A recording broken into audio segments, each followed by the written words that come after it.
Hello and welcome back to AC's Make and Repair. Well, today on the channel I'm just going to show you how I made a simple tool that would help you remove those difficult to remove nails in pallets. When you dismantle a pallet and some of the nails get bent, like here, they get bent and twisted. Now I'm going to show you how I make a simple tool to help you remove them so you can drive them through, so you can remove them from the other side easily. So come along with me today and I'll show you how I did it. So the first stage was I cut about 7 inches or 175 millimeters of 12mm deformed reinforcing bar.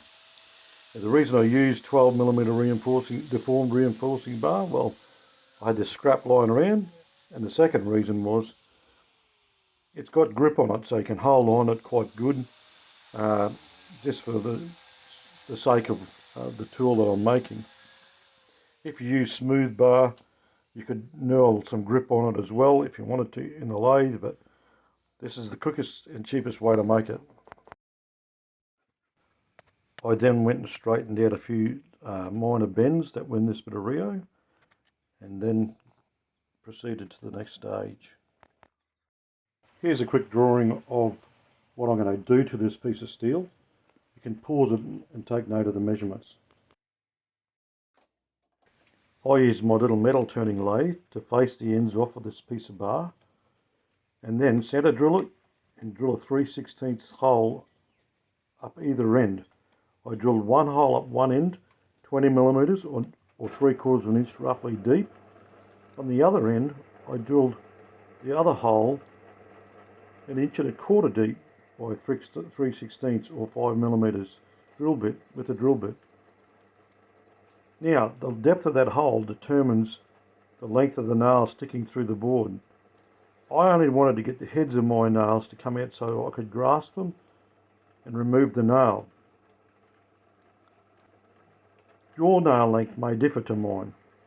These were 2.5 inch nails, so by the time I took the board in consideration, the holes I made were long enough, or deep enough I should say.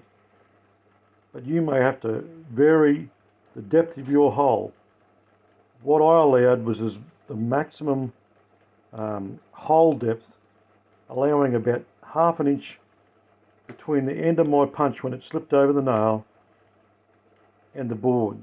That way when I punched it through, the head of the nail was sticking through.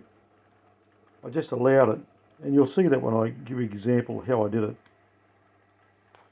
Here you see I'm centre drilling the end of the piece of steel. I then go on to drill a 3/16 hole in that at either end, one at 20mm, one at 30mm. Now you say I haven't got a lathe. You could do this in a vise and just centre punch the end roughly centre where you think it is, and drill that hole as straight and as the depth that you need it, as neat as you can. Just by lining it up by eye, you could drill a hole in the end of a piece of steel. That would do the job. I'm using the lathe because I've got it.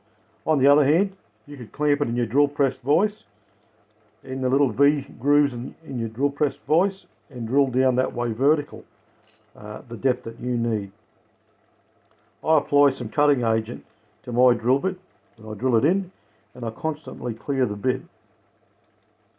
So I'll fast forward through this bit, and it's a basic operation. You'll get the idea, but you don't need a lathe to do it. You can do it freehand with a drill. Just line it up as straight as you possibly can.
Okay, I thought I'd show you how the tool gets used now. There's our little tool. I'll probably paint this up so some bright colour so I don't lose it in the future. I think I have made another one in the past. Can't find it. So on a standard pallet, after you've removed the pallet boards and dismantle the pallet, on a nice fresh pallet you might be able to just go like that and drive the nails through like that and then turn it over and remove the nails. However, that's in a nice world where everything goes perfect. If you've got an old pallet and you've pulled it to pieces and then you've stored the pieces with the nails and then they've got bent over and some of them bent like this, or somebody's given you some timber even and the nails are bent like this, or even longer than this. That's why I've made two different depths of hole for longer nails and shorter nails. And like I said, it's a fairly loose fit and it still works fine. So you might have nails like this that need, I'll just zoom in a bit there if I can, that need removing. There we go, that's a bit better. So what you basically do, this end's got the long hole, I've made it so I can know which end's got the long hole. You basically just slip it over, straighten it up. Now if that's bent down if you go to bend it up with a hammer, sometimes in your attempt to get it straight you actually bend the nail more. Whereas this, you can actually straighten it out. And all the top section of the nail is supported. So usually if it's bent a little bit still, you go to hit it again. It can sometimes bend again. Sometimes your hammer will skim off it. So what this does is supports the top of your nail. And then you just go punch it through like that. This one's got a bit of a kick in it. You can see that. So you straighten that down a bit first. And then you can straighten it back up. And there you go. The nails have come through the other side. Quite simple to use. Quite simple to use. I hope you can see that clearly. Yep, I'll just zoom out a bit so you can see me using it. There you go. So there's a couple more bent nails. This one's a bit bent.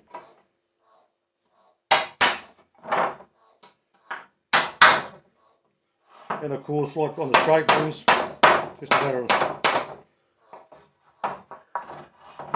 and you flip them over. Once you've banged them all through, you can flip them over. And you might want to use your own sort of type of pry bar. I've had this one for many years, really good design, well made old thing, and it gives you plenty of leverage. It's very easy to use and pulls them out quite good. There's many styles, you know, even some claw hammers have got a good curve on them.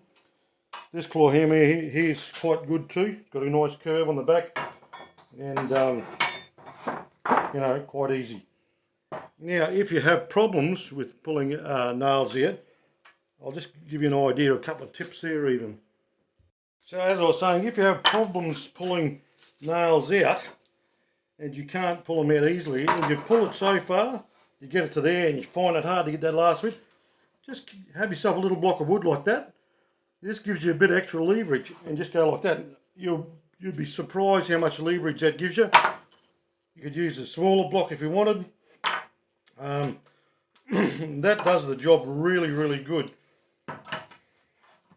There you go. Just a little block of wood like that to help pull it out. But a claw hammer does the job good too. Minimises the bruising of your timber too. So there you have it. I hope you liked it.